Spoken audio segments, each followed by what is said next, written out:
Hello, thank you. I'm going to tell you just a few stories today.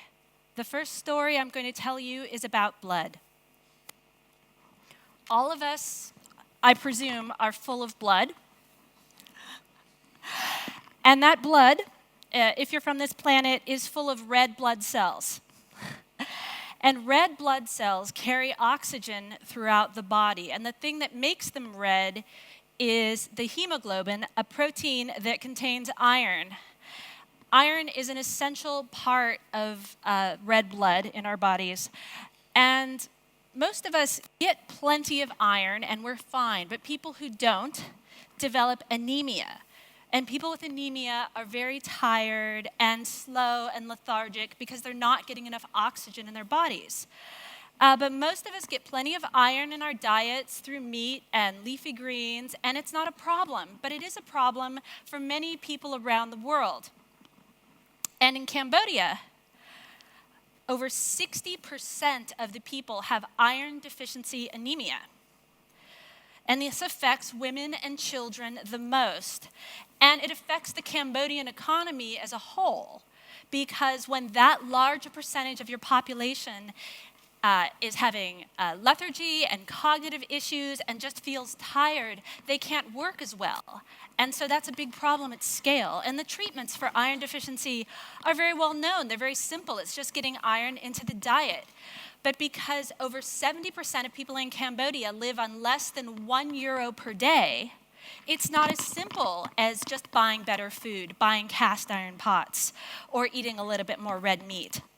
And so in 2008, a group of scientists went to Cambodia to try to work on this problem. And they said, well, unlike a lot of public health problems, this is a really simple issue. Iron is very, very cheap. So we could just distribute iron to these families. And if they put those pieces of iron in their cooking pots when they're making dinner, very simple, iron in the diet, we eliminate anemia, everyone is happy and healthy. So a Canadian grad student, Christopher Charles, went to go join these scientists and work with them. And because he was young and new to the program, they gave him the job of going door to door with these pieces of iron.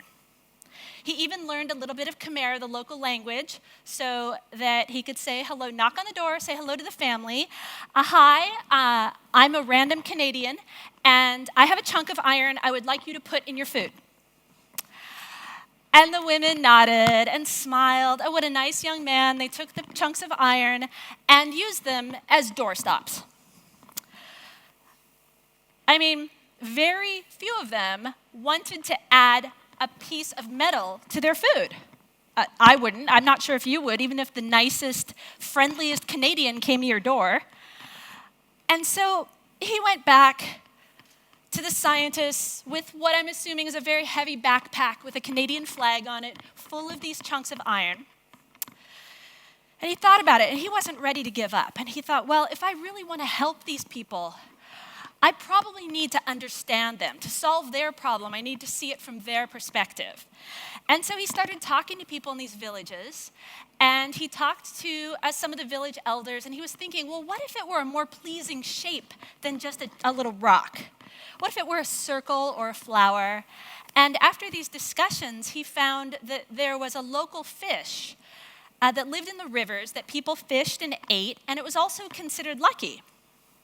Maybe not so lucky for the fish. And so he went back and he made these iron blocks in the shape of these little smiling fish. And he went back out. And voila. The women now, when a nice young man handed them something that looked like a reasonable object to cook with their food, they took it and they tried it because they said, oh, it's a good luck charm. It looks like a little fish. And iron levels in the village began to climb.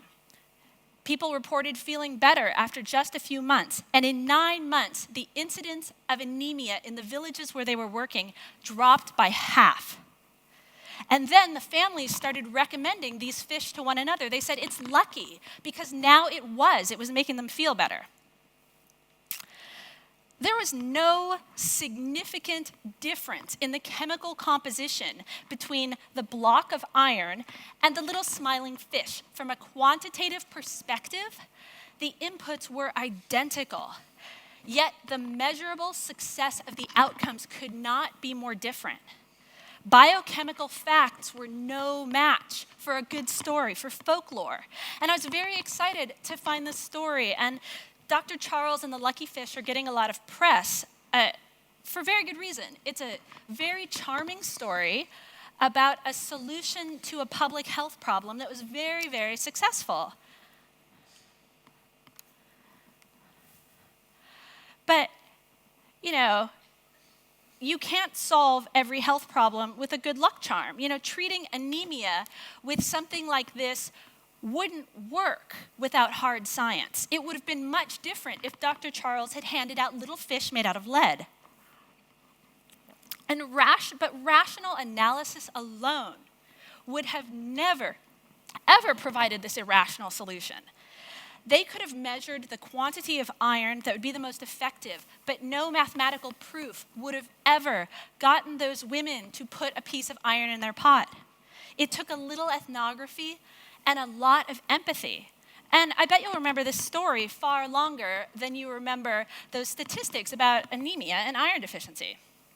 But despite this and other evidence of the power of stories, there are still business people and technologists and quantitative analysts who are just as skeptical of ethnography and qualitative research as those women were of the guy going door to door with the little pieces of iron.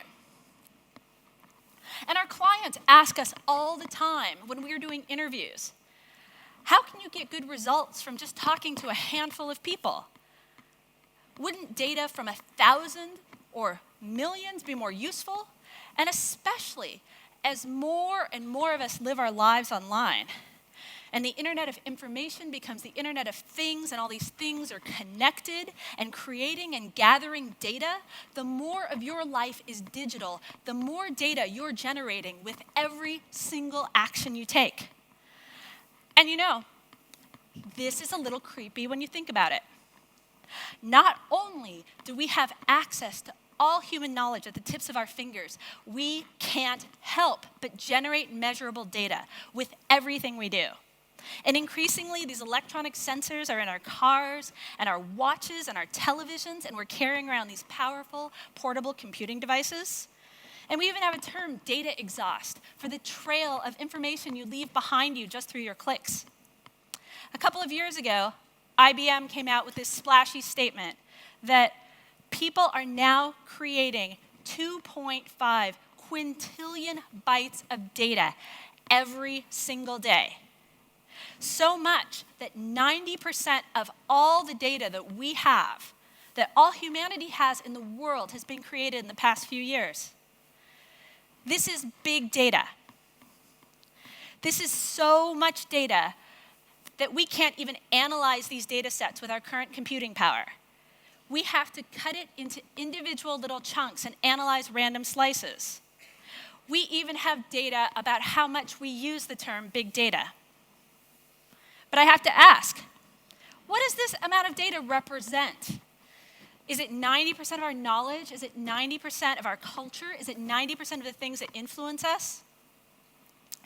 And throughout history, great minds have pursued the vision of a logical, rational model to describe and control the chaos into which we're born. And having this unprecedented amount of data must be bringing us closer to utopia, right?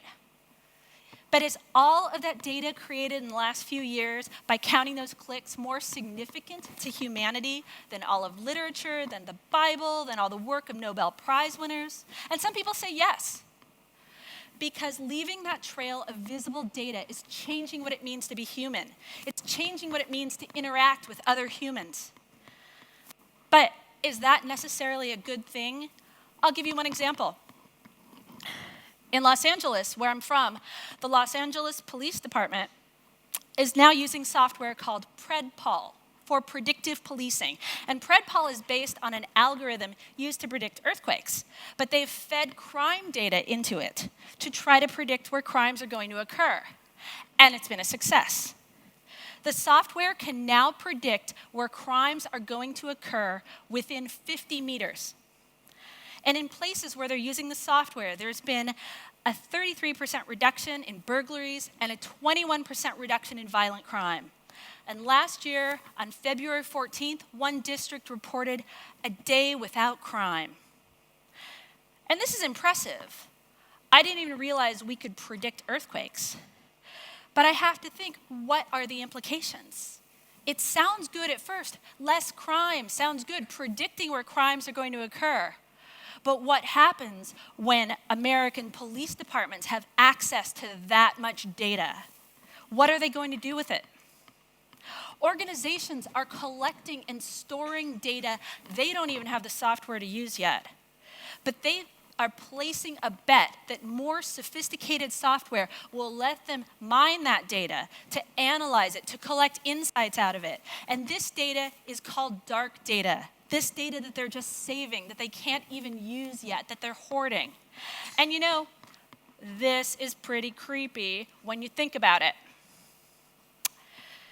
People who work with technology, all of us, we love the idea of so much data. We use data to understand the world and make decisions. And if a little data can help us make decisions that are a little bit better, then 2.5 quintillion bytes of data per day should help us make the best decisions humanity has ever seen. But why does it seem like this isn't the case? That's what makes me so interested and curious. We're collecting more and more data, but it doesn't seem like we're making better and better decisions. There's one book I turn to for truth about human nature and our relationship to the universe we live in. I don't know if you're familiar with it, but you should be. It's fantastic, The Hitchhiker's Guide to the Galaxy. If you've read it, you might be familiar with the parable of deep thought. Long ago, there was a race of pan-dimensional, hyper-intelligent beings. And in spite of being so smart, or maybe because of it, they were constantly bickering about the meaning of life. So they picked a couple of their best and brightest to go out and build a computer system to calculate the answer to the questions that they were constantly fighting about. The answers to the question of the ultimate meaning of life, the universe, and everything. And they built this computer, and they called it Deep Thought, and they turned to it, and they said, "Tell us the answer." The computer replied, "Well, what answer?" And they said, "The ultimate answer to life, the universe, and everything." And all right, the computer was pretty smart. It said, "I can do that. Just come back in 7.5 million years." Because it was a while ago, Moore's Law in reverse. And they waited, and then they were so excited because they said, "We'll stop fighting because we'll have the answer." And they came back. And they said, "Okay, 7.5 million years. What's the answer?" And Deep Thought answered, "Life, the universe, and everything. You'll like this. It's very specific. You can really work with it. The answer is 42. And they were angry. They waited a long time. That little watch was going around and around while they were waiting. And they complained. They're like, what are we supposed to do with that? You spent all that time, and that's what you kicked out? And Deep Thought couldn't shrug, because Deep Thought was a computer, but, it did that little emoji shrug. And said, "Well, it would have been simpler to know what the actual question was." Because, really, let's be realistic. Only when you know the question will you know what the answer means. Way back in 1978, at the dawn of the personal computing age, Douglas Adams really understood the issues. He knew how much we humans crave mathematical certainty in a messy and complex universe. He also knew that quite literally, all the computing power in the galaxy wouldn't let us off the hook. It wouldn't solve those arguments about what's meaningful to people. The really hard questions of what the data, of what anything really actually means. No matter how powerful and perfect the system that gathers and processes the data, humans write the queries. We come up with the questions. And without the right questions, looking into the data is no more meaningful than looking up at the night sky without understanding the stars. It's no more accurate than astrology. We humans have the terrible misfortune to be born self-aware in a vast and uncaring universe. So we want to feel special. And since the dawn of Western philosophy, we have defined ourselves and separated ourselves from other living creatures by our capacity for reason.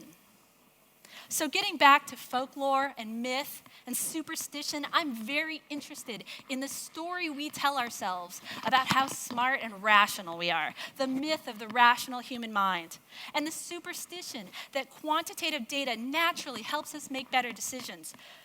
Just because we're seeing patterns emerge in measurable data doesn't mean those patterns are there. Even mathematical truths are open to interpretation and dependent on context. Like, take a look at these two red lines. Does one of them look longer than the other? Well, it's not. That's your brain. That's your brain interfering with your rational mind. We cannot get away from our brains. They're always trying to trick us. And the most insidious trick they play on us is convincing us that we're being logical when we're not. Humans are not naturally statistical thinkers. Unless we're highly trained and disciplined, when we look at data, we see what we want to see. We fit the data into our stories. We want to think of ourselves as logical data processing machines, but that's just a story. And for any goal, we need to figure out how to get from what exists, from what is to what ought to be. That's the fundamental question of design. And we can't measure our way there. We can't A/B test our way there. We can't optimize based on data because we have to decide what's good. How do you know it's good? When have you reached the optimal state? You want to believe that there's one logical answer, but there are 10,000 competing goals. When we start with a true understanding of the human experience rather than abstract data, we can solve problems for real human people. We have a much better chance of creating things that fit into real people's lives. All of us are lazy, forgetful creatures of habit, afflicted with cognitive biases that we can't correct in ourselves. So Nobel Prize-winning economist Daniel Kahneman wrote a fantastic book called Thinking Fast and Slow, in which he describes the dual process of decision-making going on in our brain. We have thing one and thing two kind of competing upstairs for who gets to make decisions. System one is our intuition. It's our fast, intuitive, emotional decision-making. It operates automatically. It's very convenient. This is the system that allows you to tell immediately where a sound is coming from. This is the system that lets you drive a car while thinking about what you're making for dinner and not even realizing that you found your way home. System one cannot do statistical reasoning, no math. System two requires deliberative attention. It's very hard, so much effort. With system two, you can focus on a problem. You can think critically. System two can think statistically with training, but it's really hard. So we always default to system one.